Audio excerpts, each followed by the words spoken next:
Estudo 4.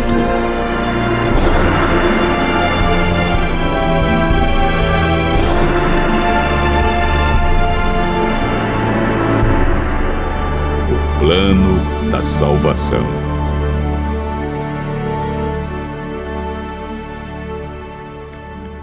Para Deus, não importa o que fomos ou o que fizemos no passado. Ele nos ama com amor eterno. Prontificou-se a vir ao mundo e passar pela agonia da cruz a fim de resgatar a humanidade perdida.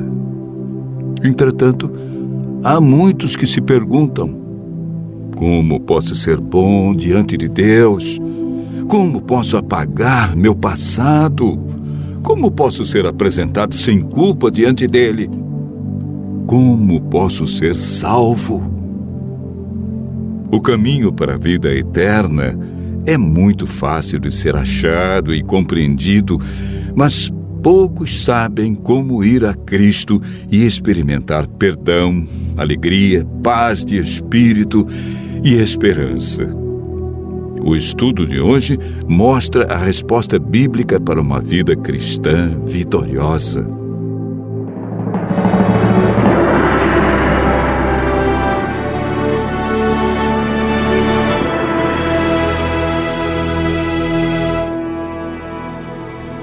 Assim que entrou o pecado no mundo, a divindade foi movida de compaixão pelos seres humanos.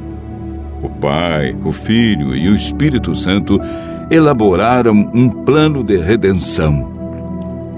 Cristo se prontificou a deixar as cortes celestes, descer à terra como homem e pagar a pena do pecado e redimir a humanidade. O plano para a salvação do homem não foi um projeto tardio, elaborado posteriormente.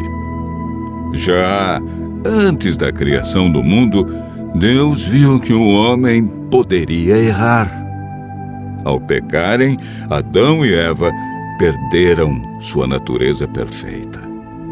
Deus não podia permitir que eles comessem da árvore da vida por mais tempo, pois, se comessem de seu fruto, viveriam para sempre e sofreriam constantemente os resultados do pecado.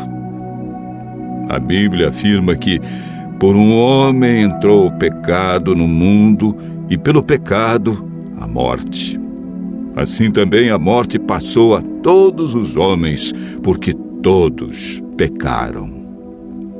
O salário do pecado é a morte, mas o dom gratuito de Deus é a vida eterna em Cristo Jesus. Romanos, capítulo 5, verso 12, e capítulo 6, verso 23.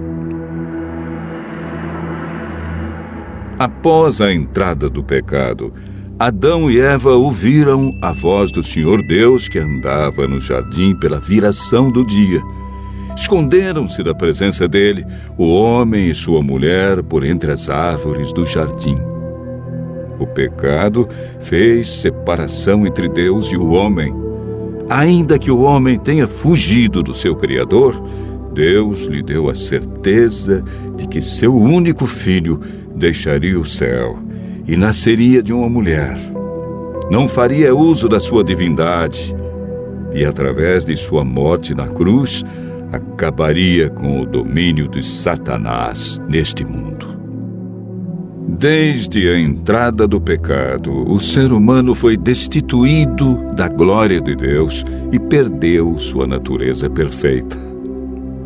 Lemos em Gênesis, capítulo 6, verso 5. Deus viu que a maldade do homem estava se multiplicando na terra e que a vontade do seu coração era continuamente má. O salmista Davi declara: porque eu nasci em pecado, e em pecado me concebeu minha mãe. O profeta Jeremias descreve o estado do coração do homem após o pecado. Ele diz: enganoso é o coração mais do que todas as coisas, e desesperadamente corrupto. quem o conhecerá? Jesus afirmou que é do coração do homem que procedem os maus desígnios, adultérios, prostituição, furtos, falsos testemunhos e blasfêmia.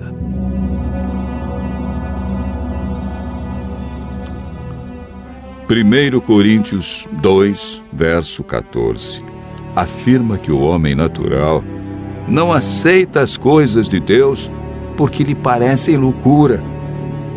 O apóstolo Paulo relata a grande luta que existia em seu coração.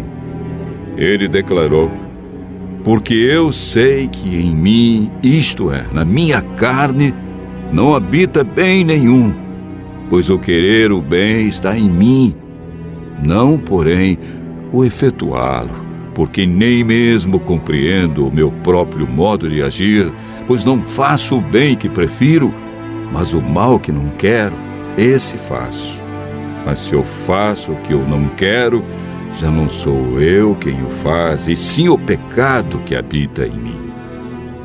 Romanos, capítulo 7, versos 18 a 15, 17 a 20.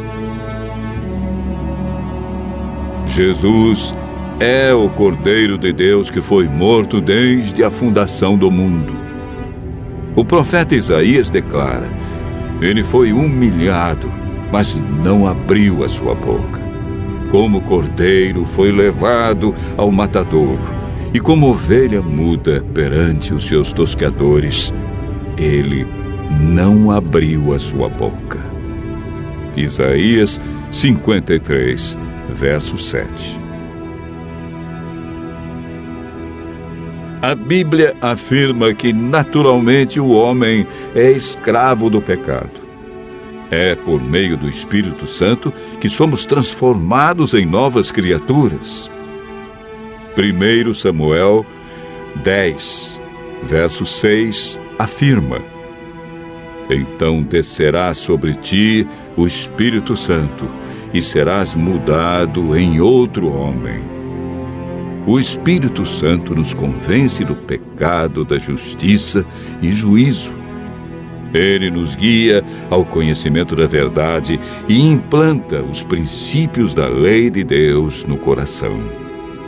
A salvação está hoje ao alcance de todos nós, porque pela graça sois salvos, mediante a fé.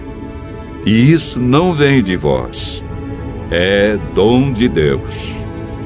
Hebreus, capítulo 5, verso 9, afirma: e tendo sido aperfeiçoado, tornou-se o autor da salvação eterna para todos os que lhe obedecem.